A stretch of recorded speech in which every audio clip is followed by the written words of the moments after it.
जय श्री राम। रोजाना की पूजा में दीपक जलाकर बोले गए 3 शब्द बड़े से बड़े दुश्मन को आपके कदमों में ला देगा। दीपक के बिना छोटी से लेकर बड़ी पूजा पाठ तक अधूरी मानी जाती है। दीपक एकमात्र ऐसा जरिया है जिससे आप अपने इष्ट तक अपनी बात पहुंचाने का रास्ता निकाल सकते हैं। अगर आप दीपक जलाते हैं तो साधारण तरीके से ही जलाते होंगे, परंतु मैं यहाँ आपको बताने वाली जादुई चमत्कारिक दीपक जलाने का एक अद्भुत तरीका, जिससे आपकी पूजा तो सफल होगी, इच्छा भी जल्दी ही पूरी हो जाएगी। बस दीपक जलाते समय यह 3 शब्द आपको बोलने हैं। माँ लक्ष्मी की कृपा पाने के लिए सबसे पहले आप कमेंट बॉक्स में जय माँ लक्ष्मी जल्दी से लिख दीजिए। दोस्तों, दीपक खास तौर पर प्रत्येक घर में जलाया जाता है।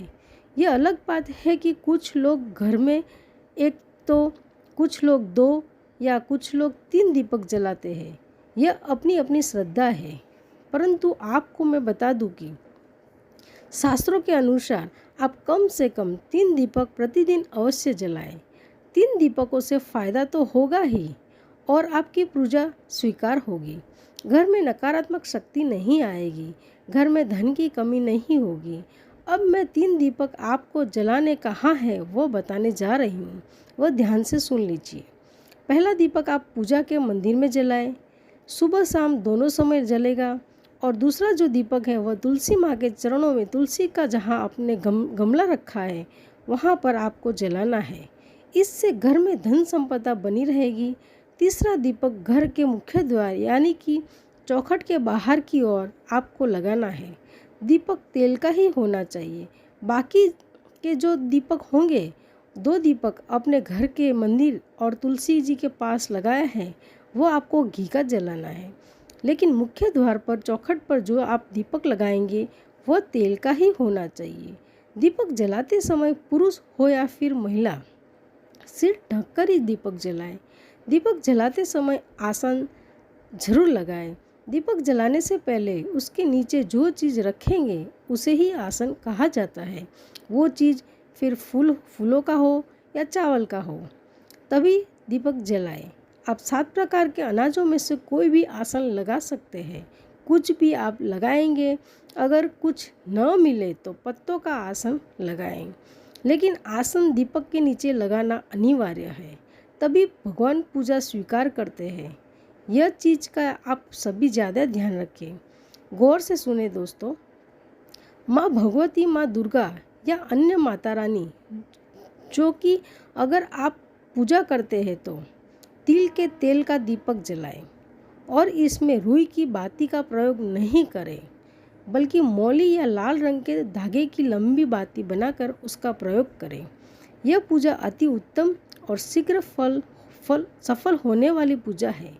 इसलिए आप ज़्यादातर इस चीज़ का ध्यान रखें कि जब भी आप किसी माता रानी की पूजा करें तो वहाँ रुई की बाती की जगह आप लाल धागे की लंबी बाती बना लें या फिर मौली की बाती ही बनाकर ही दीपक जलाएं। अगर आप साधारण पूजा करते हैं तो दीपक में गाय के घी का ही प्रयोग करना चाहिए।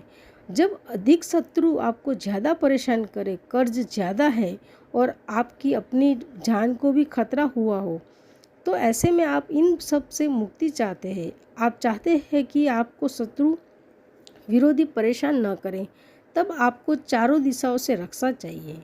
और सफलता हेतु सरसों या फिर चमेली का तेल आप मंगलवार के दिन हनुमान मंदिर में जलाएं। दीपक में रुई की गोल बाती का प्रयोग करें और 2 लौंग इस दीपक में डाल दीजिए। ध्यान से सुनिए। मंगलवार के दिन हनुमान जी के मंदिर में आपको दीपक जलाना है और रुई जो है उसकी गोल बाती का ही प्रयोग करें और दीपक के अंदर 2 लौंग इस दीपक में डाल दीजिए। और दीपक जलाते समय यह शब्द आपको या फिर आप कहीं नोट कर लीजिए, ध्यान से सुने। शुभम करोति कल्याणम आरोग्य धन संपदा शत्रु बुद्धि विनाशाय दीप ज्योति नमोस्तुते। इसका अर्थ है शुभ और कल्याण, आरोग्य, धन संपदा देने वाले, शत्रु का विनाश करने वाले दीपक की ज्योति को मेरा नमस्कार है। दीपक जलाने से घर में सुख समृद्धि आती है। भूल कर भी अखंडित दीपक का प्रयोग न करें। मिट्टी का दीपक का ही आप ज़्यादातर प्रयोग करें या फिर पूजा के मंदिर में जो दीपक जलाया जाता है उसका प्रयोग करें।